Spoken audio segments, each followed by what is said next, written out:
Okay, now we can start. Okay. Why infectious disease epidemiology is normally the question. And over many years, I really had to convince people a lot, or had the feeling I had to convince them.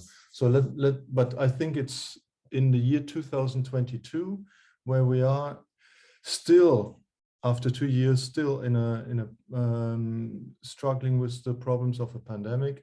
This might be easier, but let me just still give you a few background information.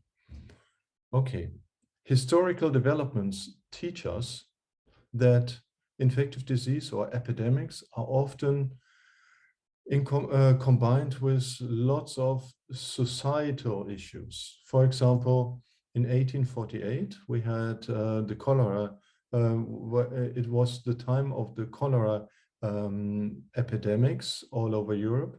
And we saw at the same time also lots of revolutions, so societal changes. In the 1890s, this gentleman, 1850s, this gentleman became quite noticeable. At least his work was quite fundamental in his work on cholera and epidemiology. Does anybody know anything about John Snow? I hope you all know. Can anybody comment on Dr. John Snow? Yes, I think in the epidemiology course, Professor Taria has introduced this topic about the cholera epidemic in England, and there is a pump tube oil, I guess, and because of that, the pandemic spreaded a lot, and he found that in his study, or research.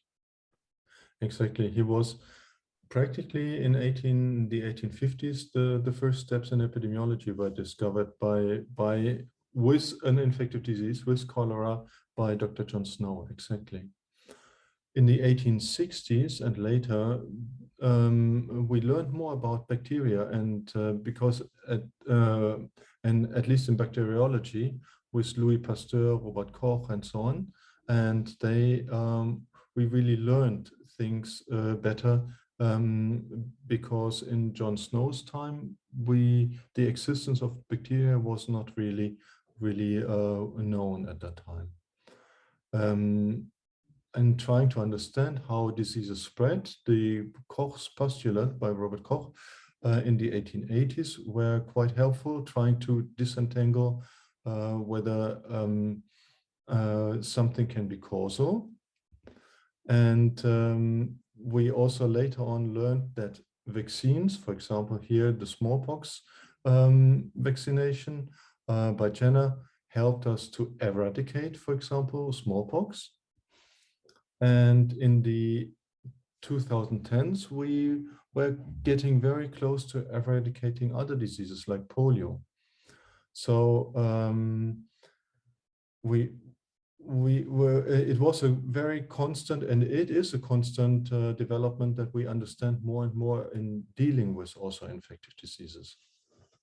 But are they important? Because some of you just mentioned in the welcome round, yes, in middle or lower income countries, it might be a bigger issue. Yes, it is a bigger issue, but also in high income countries, infectious diseases, not only corona, do cause quite a lot of harm. For example, in the UK, lots of annual deaths are due to infectious diseases still these days, and they cause a lot of costs and hospitalizations every year. Just talking about major outbreaks or pandemics, for example, if they can cause lots of costs. For example, the old mad cow disease in the 1990s was very costly, even though it did not affect too many humans, but it affected a lot the food industry. Other smaller outbreaks like the plague in India in the 1990s led to lots of costs, but the costs now of COVID-19 will be enormous, and nobody knows how big, but extremely big. So infectious diseases can cause a lot of harm to society. Infectious diseases are also very different. It's not just one sort of disease. There are lots of diseases with different impact, burden of disease, like rabies, for example. If you get infected with rabies, the chance of dying is extremely high, practically 100%.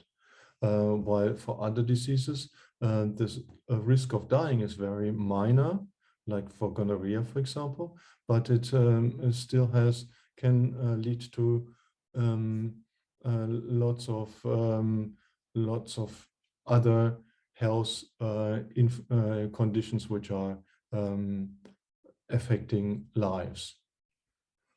Okay, let's go a bit quicker because we're a bit running late. Just in summary, infectious diseases are important. They are not gone. In the 1950s, people thought, like with the vaccines and with antibiotics, we can control epidemics and infectious diseases quite well. Smallpox, diphtheria, pneumonia, polio could be taken crossed out in the book of medical history, and we could concentrate on cancer and heart disease and others, like some of our colleagues who are doing, like Antti, for example, doing her PhD on. But this is unfortunately not the case. They get a lot of attention, as lots of media reports are there, and we will talk about this definitely on day 5. And there's a widespread with strong impact on society, as you have experienced the last 2 years, and you are probably somehow still experiencing at this point in time. Okay, so the concepts and definitions, we need a few concepts and definitions which will help us understand epidemiology a bit better. But I feel at this moment I need to stop this and discuss with you